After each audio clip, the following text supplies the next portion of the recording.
rejected at birth is a peculiar way to begin one's life. From the beginning, I have questioned, where do I belong? Within this adoptive family of mine? Within my community? Even within this greater world? As I continued to experience elements of rejection into my college years, I finally came to a crossroads. Would I continue to let others narrowly define me, or would I carve out my own life and define myself? I made a decision my senior year to pack up my bags and move to California after graduation, not knowing a soul and without a secure job. It was an exercise in faith and endurance, yes, but mostly it began a string of adventures I have embraced in my life that have consistently reminded me that I can show up in places where my birth pedigree may not have naturally permitted me, but through opening myself up to that vulnerability, I can create space within spaces where I absolutely belong. This includes living in foreign countries, risking new career paths, involving myself in unique and really intense volunteer work, and most recently, deciding to run for public office. You should run for public office, he said. What, me? I don't think so. A few months later, another friend says, have you considered running for public office? That's the second time someone has asked me that. And so begins a string of conversations between a would-be candidate and various community leaders who see something in you and who are kind enough to voice it.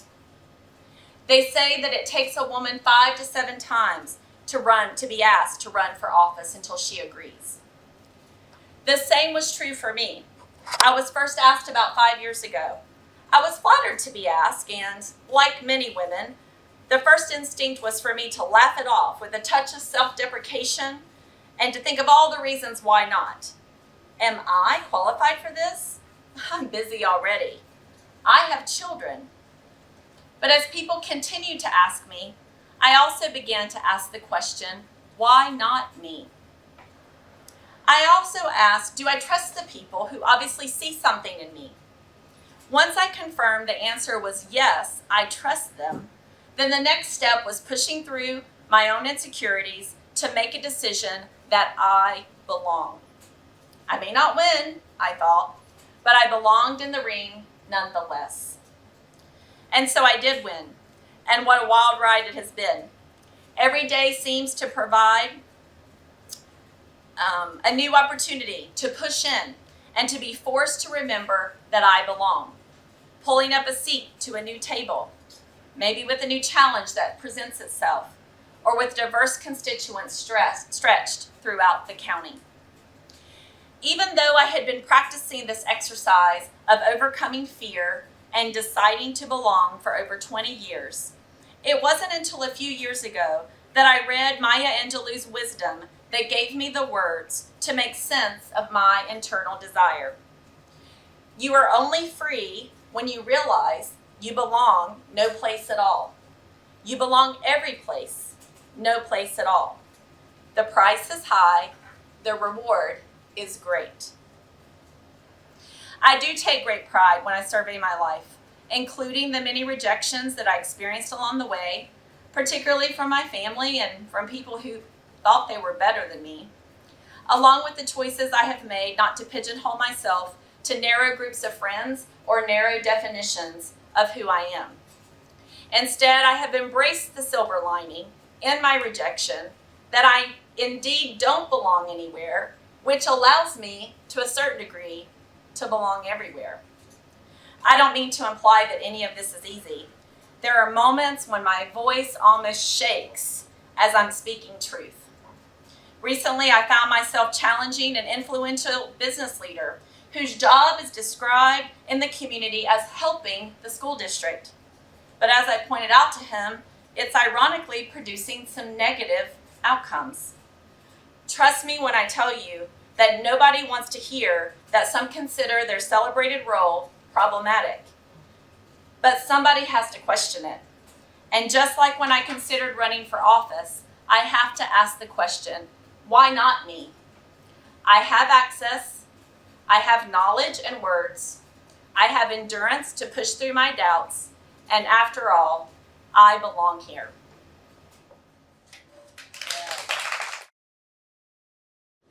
I'm supposed to leave you one day, aren't I? You count the Saturdays until I do, but I'll always stick with you. I'll never leave you, even though you'll leave me one day. Will you leave me on a Saturday, so that on Sunday I can prepare for a Monday without you? I dare not count down the Saturdays. There aren't enough. I grew up an anxious kid, scared of a lot of things, monsters under my bed and in my closet. I hated being in the dark, but one of my biggest fears was the death of my mother.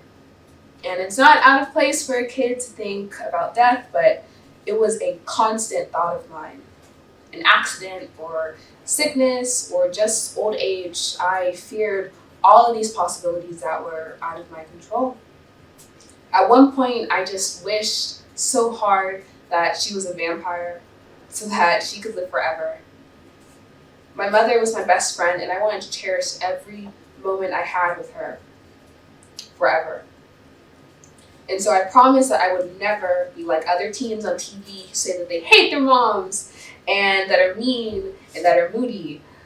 But I didn't keep that promise, and against my 7-year-old wishes, I became temperamental and distant and at times even a bit mean to my own mother. I'd become separated from this idea that my mom was my best friend because it was kind of weird because she's my mom. And I guess to society, she was just supposed to be a source of housing and food. And I thought that my real friends were people my age, kids who liked and hated the same things as me. But entering high school, when feelings in people and life in general is changing, I realized that real friends are there when you need them. They're to support you and to help you, and they're there to laugh and cry and hold your hand when you jump. My mom has always been my best and realest friend. And one night, when we were talking about our future, she told me that there were only about 150 Saturdays until I graduate high school, and she wanted to make the most out of them. And so we did. We hiked and we cooked and we sang and we danced. And we even traveled across the world. But most of all, we created memories and a connection that will last the rest of our lives until we leave it. Until 150 Saturdays, I didn't know what me growing up meant to my mother. To her, after 150 Saturdays, she thinks she'll have to let go. That I'll jump and never look back. That I'll fall and she won't be able to follow me. That she won't be able to see how and where I landed. My mom's fears about what awaits me when I leave the nest echo the ones I had as a young kid. Scared of her death. Scared of losing her forever. But now we've learned not to focus on these fears. Instead, we just hold each other tight, love each other immensely, and we don't count Saturdays anymore. We just live in them together. I'm not going to leave you one day. I won't. There are no Saturdays to count because I'll always stick with you. Every day, Sunday through Saturday, I'll never leave you, especially on days when you feel like you're not enough. I dare not count the amount of love I have for you because it's too much. Yeah. The deer skull sat beneath the massive evergreen, beckoning me to scoop it up in my tiny hands. I like to think that this was the moment that sparked my desire for my first ever dream job, an archaeologist. The idea that something alive could metamorphosize into a different being entirely after death fascinated me. I memorized nearly every prehistoric mammal I could at 5, reciting their names as if they were a doctrine. Even when something disappears, its missing memory, its old bones remain solid. But my excitement and harmless curiosity over the skull quickly turned to terror. When I looked into its void-like eyes, I understood for the first time that I, too, one day would become old bones. I starkly remembered this when the crimson spilling over the dashboard superimposed itself onto my math assignment. Dark pools of scarlet reflected nothing but tragedy, splattering against even the shattered windshield. Sprinkled in my father's hair like stars or tiny shards of glass. Maybe those glass stars were dead already, losing a race against light. Maybe I was dead already and I just couldn't see the supernova yet. Everybody could just be too far away in the empty vast sky for me to see their old bones. Dad, Mom, maybe even me. The second grade math class moved on, but my head did not. It got stuck churning through what-ifs like a door-to-door salesman selling nightmares. All 1,000,000,001 ways it, capital I it, could have already happened crossed my mind. Dad took me to school after all at 9 a.m. when the roads were an angry river of traffic, cars honking and trudging through the streets like molasses, bumper to bumper, headlights nearly touching taillights. Was it too out there of an assumption to think they could have slammed together? And there it was again, the screaming sound of sirens and Dad's forehead branded against the Mazda steering wheel. I wanted to vomit as I wrote the next fraction. He's fine, he's fine, he's fine. It's not real, it's not real, it's not real, I tried to force myself to think. But knowing something was imaginary never kept it from trapping me, like I was a fly and it was a spider's web. These thoughts kept cropping up, sometimes words and sometimes pictures, but always looming over me like monsters with long curling teeth. They were never real, just felt like they were, or would be. Sometimes they were about my parents, others they were about me. The worst were the sudden realizations of horrible things that I could do. Almost, I thought that these were peeks into different realities, and I was what was preventing those parallel universes from leading into mine. I stopped going to sleepovers and cried when my dad went on work trips. If I wasn't around at night, who would be there to keep the Grim Reaper at bay? Every day I had to say goodbye to my parents the right way, which didn't exactly have a standard, just a feeling. Otherwise, they'd certainly be gone, and if they went 6 feet under, who would be there to find their old bones? How would I remember them? No one quite understood what I meant when I talked about it, the same way that I didn't understand what my parents meant when they said that my thoughts and feelings were in my control. That was the opposite of how I felt. My friends teased me for always leaving before midnight, sometimes even looking a little hurt. She never sleeps over, one of my friends groaned at a birthday party, rolling her amber eyes. But how was I supposed to explain that if I stayed, my reality would become her unthinkable? How embarrassing it would be to say the best that I could come up with, that I just get nightmares in the daytime. Adults told me that worrying was just like wishing for bad things to happen. Fears only hurt you, my mother would say, with her brows furrowed and lips curled into a sympathetic frown. But things like that never cooled me down, just made guilt take over and drag me in like an undertow. Was I just hurting myself? Was any of this what I wanted? I spent days trying to convince myself the opposite. In my mind, the way I worried was the only floodgate keeping my fears from seeping into reality, in my grand game of reverse psychology against the universe. This philosophy stuck to my grades, friendships, everything. Even my morality became sort of a scale instead of a compass. In school, we learned about Mesopotamia and other ancient civilizations. They hardly ever taught us about fossils or grave sites, just creations, the things that tether you even when you're long gone. I realized then that humanity isn't old bones. Humanity is art and laws and stories. People remember cave paintings, not fossils. So to keep myself from being old bones, I taught myself how to draw. My days spun by in YouTube tutorials on how to draw eyes and Disney princesses, and the summer air was no longer thick with water vapor, but with colorful ink. More than that, I started writing. My parents jokingly called my stories death-obsessed, but I didn't really care. They were reflections of the thoughts and feelings that I never had the vocabulary for. By middle school, pens, keyboards, and guitar necks became a language for what talking couldn't say. Art, writing, and music were my cave paintings. My Mesopotamia, the only thing better than old bones. And only at 16 in an online therapy session did I find what these thoughts were. Intrusive. Worries, I learned, are not wishes. The way I put out fires of questions in imaginary horror movie clips just to burn my hands, sifting through the smoldering ash was what my therapist called an obsession. A form of anxiety that leaves you with nothing, not even old bones, to show. Now, the walls of my house are plastered with my art and pictures of my still very much alive family. Maybe future archaeologists and curious toddlers won't find our old bones, but they will find our cave paintings, our Mesopotamia. After all, cave paintings, not fossils, are what really mattered. Yes. Dear woman of strength, beauty, and courage, Accept the things that will challenge you. Lean into the emotional moments that will take your breath away. Keep looking forward, past the tears, past the hurt. There is always a lesson in a lesion. Listen, learn, touch the stories of your ancestors that will help to shape the woman you will be. Be the you that you looked for as a child. Why? Because in the stories is where you will find the reason for your strength. In the stories is where you will find wisdom. In those stories is where you will find the courage to face tomorrow. In those stories, you will develop and define your power. Keep your head to the sky. Love, the you that will always be on your side. Okay, I need to do what we did. Okay. This is Montgomery in me. I've been fighting for one thing or another all my life. I've always been a natural advocate for people, causes, and community, but never knew where that energy came from. Quick story.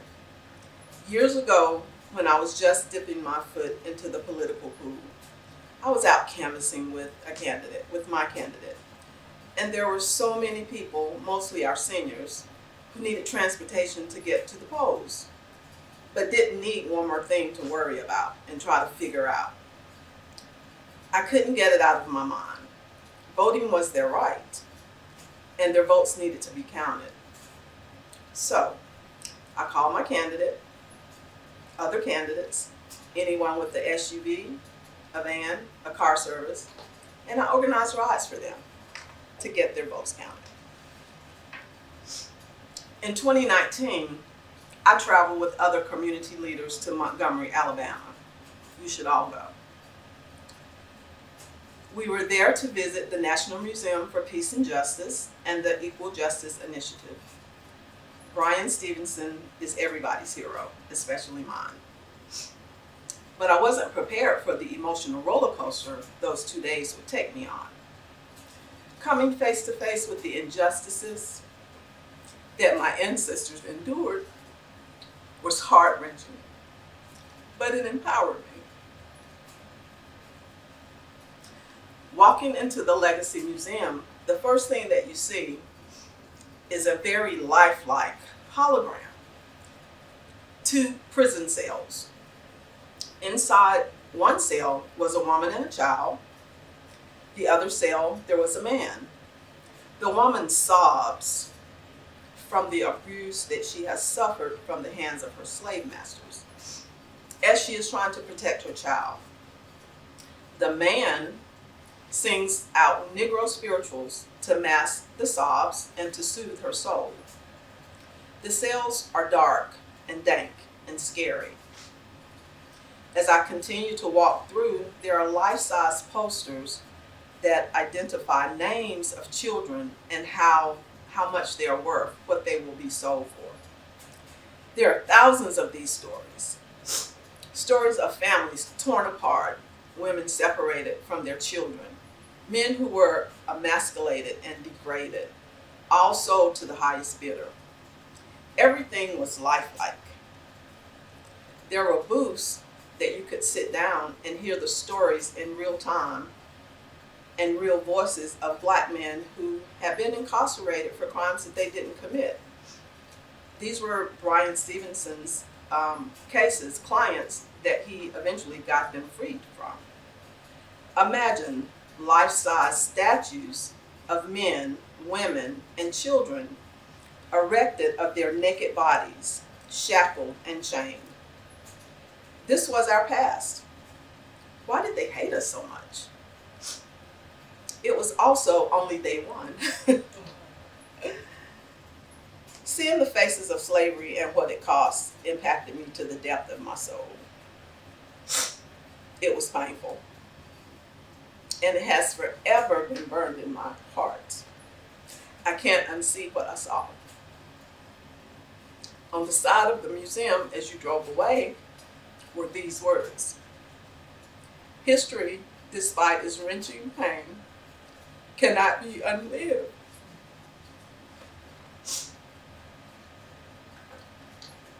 But if faced with courage, need not be lived again.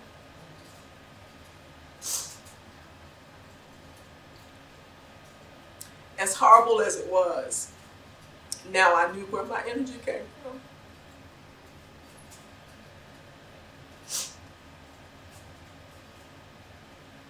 I was shown why I show up for others, why my vote matters, why I will continue to speak truth to power, why I advocate for people, causes, and community issues. I saw why I fight, but I promised myself that I would not forget, that I would fuel the rest of my journey with these memories. I will continue to be that leader that shows up for people when no one else will. I give myself permission to lead with my heart. I give myself permission to be the woman that I've always known was inside. I give myself permission.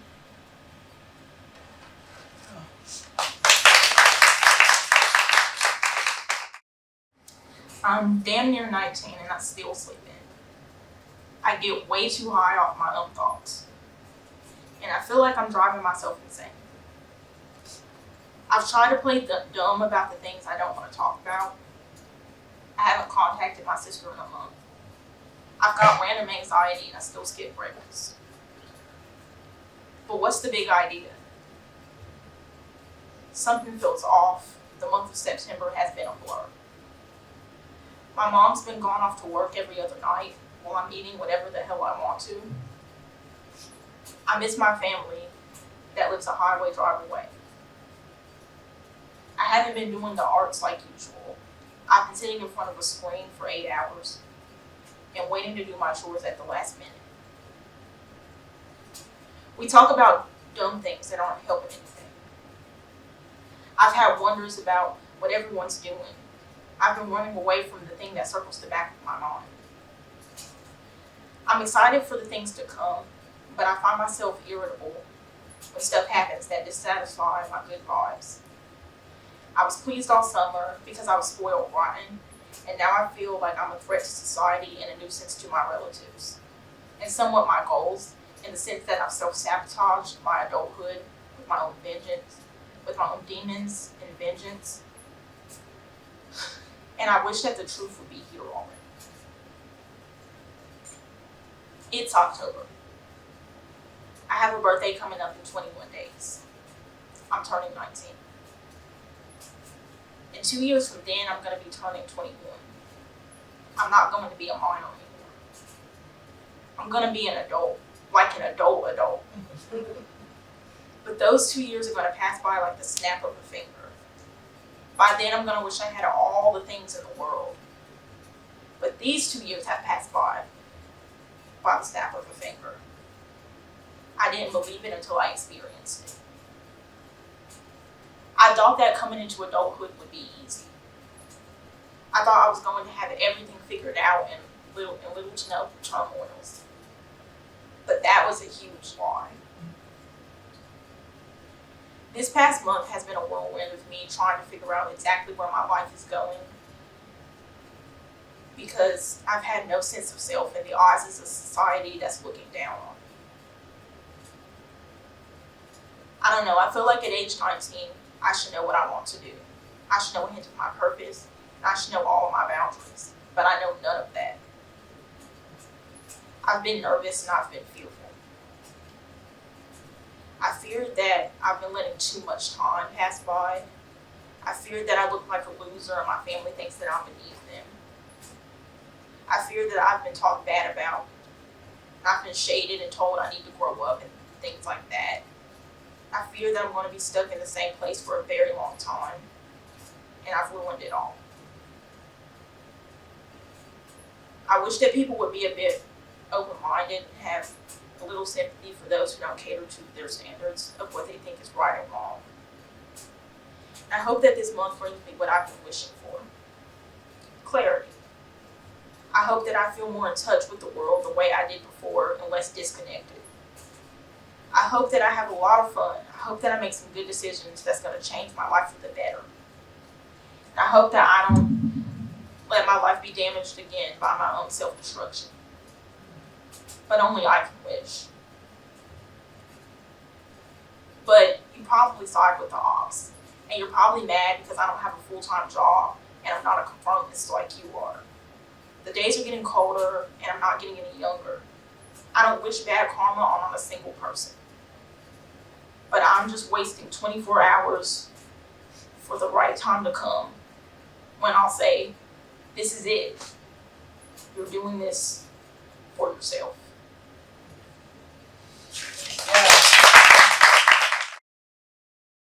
I need a little bit of love, so is it okay if I share? Yes. Thank you, you're too kind. I guess I'll share this. To some degree, I am always searching for my people. I love and crave the feeling and meaning attached to community in a way that maybe some others might not understand. That has shown up for me time and time again as I've tried to figure out my role in this creative community in Charlotte. I have made the choice to build a career as an independent artist, a full-time creative person, and that fills me up in ways that I can never properly articulate. It gives me the space to meet each new project and opportunity with wonder. I get to see the world through the lens of art. I get to challenge things and inspire change every single day for work. It is a riveting experience, and it's often lonely, isolating, scary. You see, the job of a full-time creative person, at least in my work, much of it is spent alone. There is the front-facing community role that people see. I think that they often believe that that's what every day looks like for me. But that's not close to being the big picture. I spend many days in the writing and creating stages alone. I manage the administrative and financial side of my creative practice alone. The community gets to see the final product, but they don't see the process. And they don't see that much of this work is spent alone. And I try not to complain about that aspect of things because I chose to follow my purpose. It fills me up beyond measure. You take the good with the grueling. And I love this work. So that's why I chose to apply for the program. It was a few years ago when Arts and Science Council announced an opportunity for training and skill strengthening. It was a series of workshops for those who want to use arts and social change in their facilitation practices. Those who wanted to attend these workshops would need to apply, and if they were accepted, they would be paid for the training, and then they would participate in this training with a cohort of other social practice artist facilitators. And I was intrigued by this. I wasn't all the way clear on what to expect, but I knew that I should apply, and the application was interesting, to say the least. I had to answer questions about who I am as an artist and a facilitator, about what I believe about the world and why I want to work to impact it. I had to think about my answers, had to give time and energy to them. I applied and found out later I was accepted. I walked into our first meeting very apprehensive. I didn't know who would be there. I hadn't always felt accepted or seen in art spaces in Charlotte. I didn't know what to expect. I knew that I applied for a thing, but I didn't really know what the thing would be. So I knew I would be taking these workshops for 2 separate full weekends, and I knew that it would be facilitated by an organization called EMC Arts, and I knew that I was nervous. So I went in, and immediately, the facilitators from EMC Arts created a space that was centered around the work that we would be doing together over our 4 weekend days. Everything was about learning the art of social practice facilitation through a process of giving up control. Not my strong suit. And during our very full weekend days together, through creative practice, we learned how to enrich our own creative practices. We learned the role that this type of facilitation has in our communities and in system change. We learned to abandon what we might think we know as a process to lead others to the spaces that they need to be in. And we built community. All of the participants who were accepted into this cohort just happened to be other women. There were about 10 of us total, and we learned from each other. We challenged each other, we cheered each other on. It was clear that we would continue to support each other beyond our time in the workshops. So we decided to have our group meet up once a month, just to check in and discover what ways we could continue to support each other and really just to be. And we did that. We would meet up in different spots around Charlotte. We would go to each other's performances and classes. We built relationships that were beyond facilitation, beyond art, beyond challenging social issues. They were much deeper than that. And I would grow to understand firsthand just how deep when I was faced with a personal tragedy. In 2019, a couple of days before Thanksgiving, I got a call that my brother, 38 years old, collapsed and died. It was a shock to my system. My family was rocked.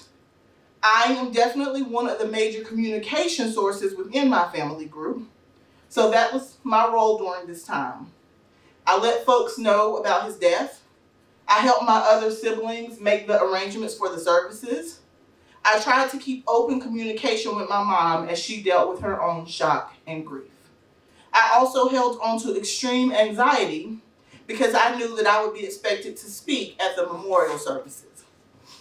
See, that too was a part of my role as the communications person in the family. The memorial service would be held in my mosque after the burial. I wasn't able to write the speech until we were in the car on the way back from the burial. We entered the service and I saw quite a few family members and some friends, and that was to be expected. But what I didn't expect was to look in the corner and see a group of the women from my cohort. They had obviously spent some time researching Islamic traditions so that they could be prepared for the experience. They came covered in the best ways that they knew how, and they stayed the entire time. When I had to speak, they were there, listening and affirming me. Afterward, they met my family. And I'm a person who naturally seeks to be there for others. So when others show up for me in such an unexpected and impactful way, it often takes a bit of time for me to process. We could have taken those workshops together and then went on our way. We could have all said, "Nice to meet you, see you around," but that is not what has happened. Since our time in that training, many of us have collaborated together, built projects together, made money together, fought for artists' rights in our city together, sat in each other's audiences, cheered each other on, applied for grants and projects together, won some of those and lost some of those together. We have laughed and cried together and stood up and stood in for each other, lamented and mourned together. From that one opportunity to learn and grow as social practice art facilitators, we have built a small community within our community. That seed has borne fruit. I believe all of the women in the group have stories of how this group and individuals within the group have been pivotal for our work and just for our lives. I don't think I can ever forget how these women came through for me at a time when I was literally at a loss for words. In the darkest moments, during the pivotal points, in the times of tragedy and triumph, if we look hard enough, we will always find the artists, the creatives, the creators, who give with hearts pride wide open, who support us through the peaks and valleys, and who make this place that we call home that much more meaningful. Thank you. When two people meet and have mutual interests, they either become friends or fall in love. I think a while back I found both. Freshman year of college, newly freed from the boring high school life and my parents, and slowly healing from my first love that left my heart a little bruised. I was excited nonetheless for new experiences and new faces. I explored all places and tried to get involved in school. I met them on a camping trip. His first words to me when we met is, "Hey you, yeah you, I saved you a seat." I didn't know this man, but he was easy on the eyes, so I wasn't complaining. I'm talking tall, dark, handsome, an athlete with bright eyes and big hair that light up a room, but I'm getting off track. From that moment, I was stuck with him for the rest of the trip. He was quite loud and blunt and clashes with the quiet, gentle flow of my own personality, but it was refreshing to be noticed and treated like everybody else. He was confrontational to the issues that would bother us and would not rest until they laid to rest. We spent a lot of time together, and soon enough I opened up to this larger-than-life character that he was. People asked a lot if we were dating with our playful dynamic, but we were simply just friends. He was like the brother I never had. It wasn't until one morning that he said words that would mean the most, to me at least. I spent the night at his dorm after a long night out partying. We woke up early and spoke quietly as the sun rose. Neither of us wanted to date just yet. He said, "You have a lot to offer, don't accept less." He's still my best friend, second to none, and that was the time I believed in love again.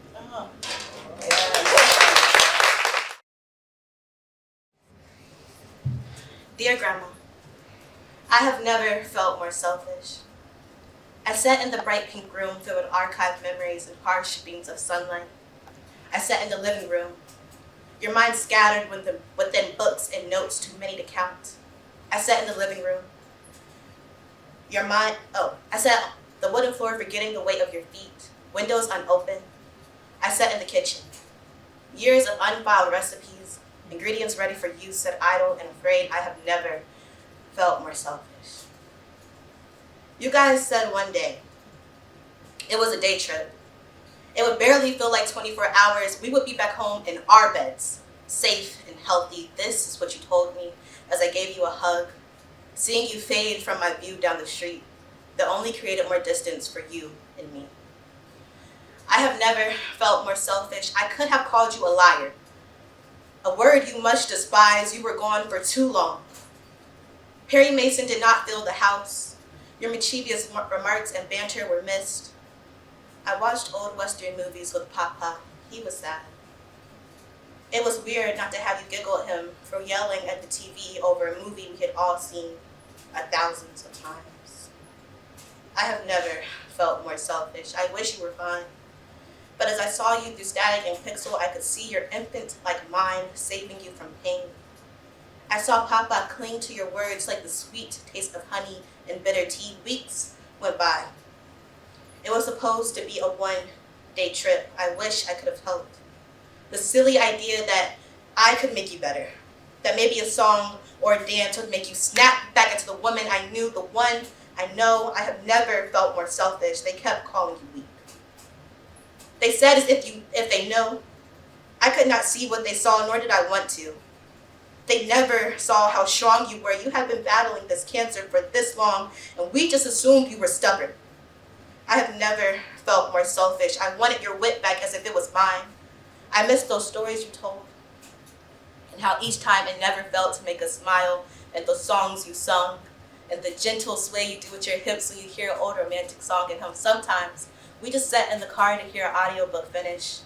Those sharp eyes, keen to detail and emotion, they seemed to slip as the cancer grew larger. I wanted you back. I wanted to stop treating like every sentence was the last one that could be spoken to you, hoping I would stick to your memory like gum to hair. I needed you to make it home. I wanted you back, but you are still you, a fighter and a body working against you. You are strong. You are inspiration. I love you, Grandma. Without you, home does not exist. What a burden I put on you. I have never felt more selfish.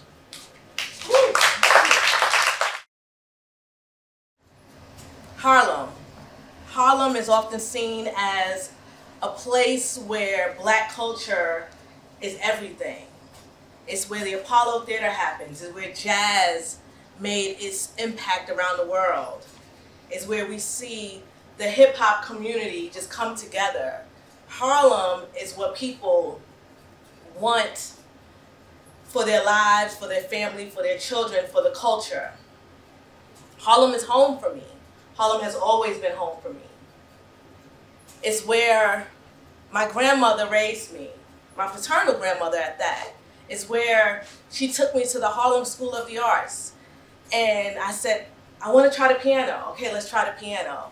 And I said, no, I don't want to do the piano. Let's try theater. Okay, let's try theater. I don't want to do theater anymore. I'm good. I don't want to do theater anymore. Okay, so how about dance? Yes, I'll try dance. And I did dance, and I danced for years. I danced at the Harlem Parade. I danced on the Harlem streets. I danced at Menacing. Anywhere that I could dance, my grandmother would, even when she was sick, take me and have those lessons and those performances. It's where I first got my voice, at St. Philip's Church, singing in the choir. And all of the older kids, they were able to get solos. They were able to stand up, and they were in the front. And the younger ones sat in the back, even though we still sang. And I remember one time sitting in the kitchen on 140th Street in Lenox and talking to my grandmother and saying that even though I'm in the glee club at school, I'm still in the back, and I didn't want to be in the back anymore. She says, well, tell them you sing. I'm like, oh, I don't know about that. I don't know. She says, just do it. She was very blunt like that. Just get it done. She didn't waste time with words. And so I remember after glee club practice, sitting with Miss Parsons, and I said, I can sing. She said, what? What do you mean? I was like, I can sing. I sing in the choir, I can sing. So she said, okay, well, sit next to me at the piano. And she said, repeat after me. And we sang. And she says, okay, here's your solo for the next one. And I'm like, what? I just wanted to let you know I can sing. No, now you're up front. Now you're in the front. Home for me was my grandmother embracing every artistic opportunity for me. Even when she was dealing with heart disease, diabetes, strokes, cancer, drug-addicted children, an abusive husband, she still made time to make sure that home was safe for me. Harlem was also where my dad would take me to pre-K, and we would dart through these alleys because there was no buildings there, and we would run through them. And I don't know how I never fell, but it was like an abandoned building. Like, I want you all to understand, that's what it looked like. It was just gravel everywhere. And we would cut through to Abyssinia Church. And that's where I did pre-K. And my dad was just this man who, he was my friend. He's my best friend. And we would race. That's what we did in Harlem. We would race. And I couldn't wait to beat him. I couldn't wait to the time that I beat him. When I turned 8 years old, my dad sat me down and said, I have to leave New York. And in my mind, for me looking back, I remember being devastated. He remembers me saying, I understand why you have to leave. Drugs were running rampant in Harlem. And he was a victim of it as well. And he knew in order to leave, in order to overcome it, he had to leave. And it was hard because he was my best friend. He was the parent who took me to the doctor. He was the parent that put me to bed. See, my mother grew up 2 buildings from me, yet a world away. I saw her. She would come and pick me up on the weekends and leave me at my grandmother's house. And that's what I did. And so the home for my mother was my grandmother's house, where I had a cousin who was a few years younger than me, whose mom was also on drugs, and where when I would wake up from staying up late, he would be touching me. That was home. But I couldn't say anything because my aunt, who raised him, was dealing with her own stuff. And I remember being excited one day, going to talk to her about something and just going, and normally the door was always open, but this time the door wasn't open. And so I had to knock. And she opened the door and said, "What the fuck do you want?" And I was taken aback because you ever been so happy and then someone just stops you in your tracks? And I had to catch myself. And I said, "Well, I was just coming to see what was going on. I come every weekend, you know?" And she grabbed me by my neck and threw me to the wall and said, "Get the fuck out of here, bitch." And that's what I did. I left. That was home. My dad moved to Boston with his family, and I always felt like an outsider. But he would come and he would visit, and he would take me to Boston. And on the outside, it looked like this was the family, right? This was home. He has his wife, he has his 4 children, and we have dinners together, and we go on trips, and we do all of this. And that was fun, and that was great, and I loved every moment of it until we left them, and he took me to meet his woman on the side, because that was home.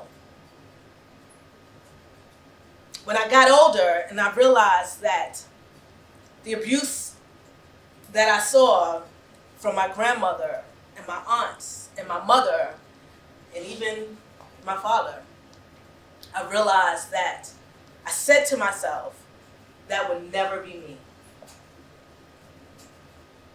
I left Harlem. Couldn't afford it. I didn't want to raise my son there, so I left and I moved to Charlotte.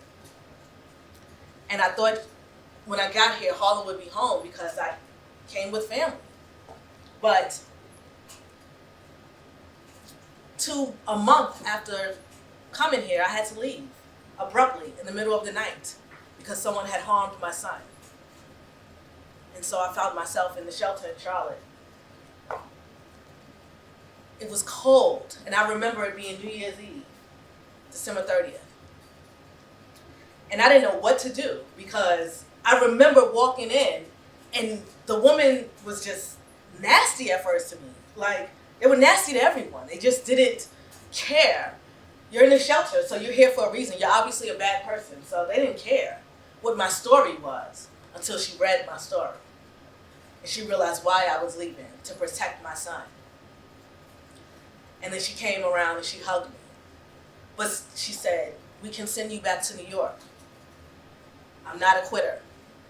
I refuse to leave." I said, "No, that's okay.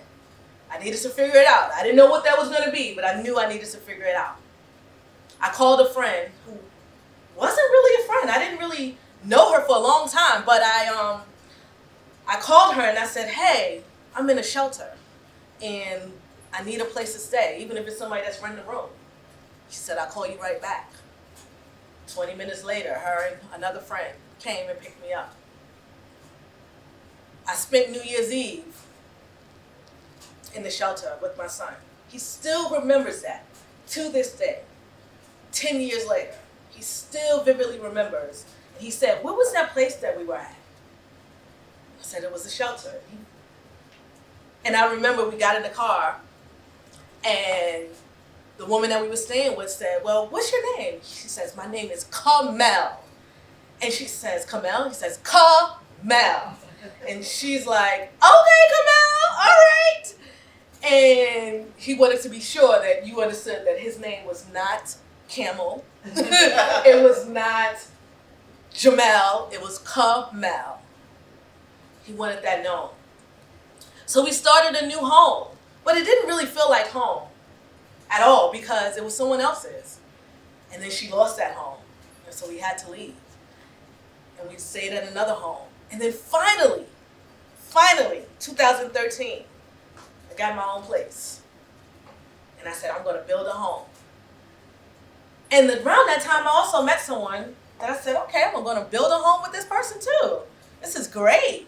He's a nice guy. He's, caring and understanding. I didn't have a car, so he picked me up and took me to work. And it felt like home.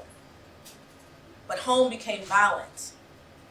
Home became name calling. Home became control. And then I had to reflect back of the anger that I had with my mother for all of the abuse that she suffered. How she didn't make a home for me. And I realized when I said it would never be me that it was. And yet, there was still a piece of me that knew that home should not feel like this. Home should not be angry. Home should not be eggshells. Home should be love. And in 2016, I finally said, this isn't home. And I'm going to make it a new home. You have to leave. You have to go. And it was not easy. Rebuilding home after abuse is not easy. It's a struggle. I remember a friend of mine saying to me, even though after she came and saved me, as I say, she said to me, no one's going to come save you. And I didn't understand what she was saying at the time. But the reality was no one was going to come save me. I had to save myself first. Because people will only help you when they see that you're actually helping yourself. And so I fought that fight. And I said, I'm going to create a new home. And now my home is love, it's freedom, it's liberation. My home is my son being able to express his feelings without repercussions. My home is understanding that there are still Black women who are unsafe in their own, and I can be a safe space for them. That is home. And I reflect back on those different experiences of home with my grandmother and my mother and my father. And I realize there are pieces of those that I take with me that build me and support me. But then also I'm going to create my own. Home is freedom. Home is liberation. And if you don't have any of those things, it's not home. Thank you.